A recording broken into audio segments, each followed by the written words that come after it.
Hello बच्चों, let's see this question.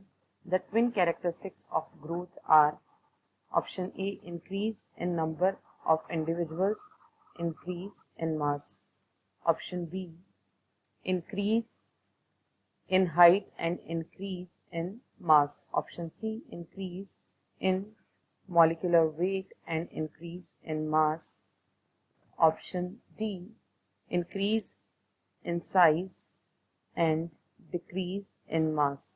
तो अगर इस क्वेश्चन को समझने के लिए सबसे पहले इसके की कंसेप्ट को हम देखें कि concept of this question is growth.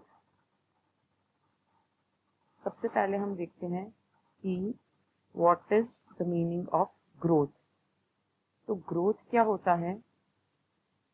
Growth of an organism, growth of an organism is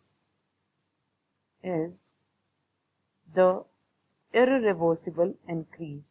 सबसे पहले तो ये एक इंक्रीमेंट है जो कि irreversible है, यानी इसको वापस कम नहीं किया जा सकता है।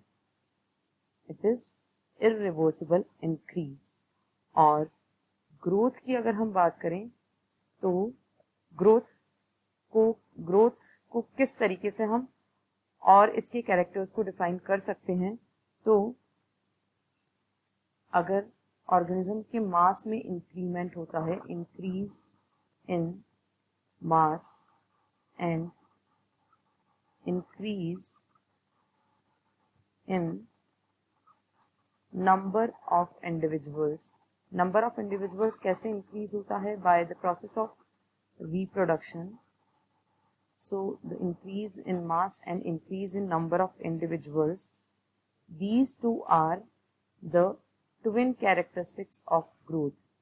These two are the twin characters of growth। और यहाँ पर हम बोल सकते हैं कि अगर ग्रोथ की हम बात करते हैं, growth it is a non defined character. It is a non defining character of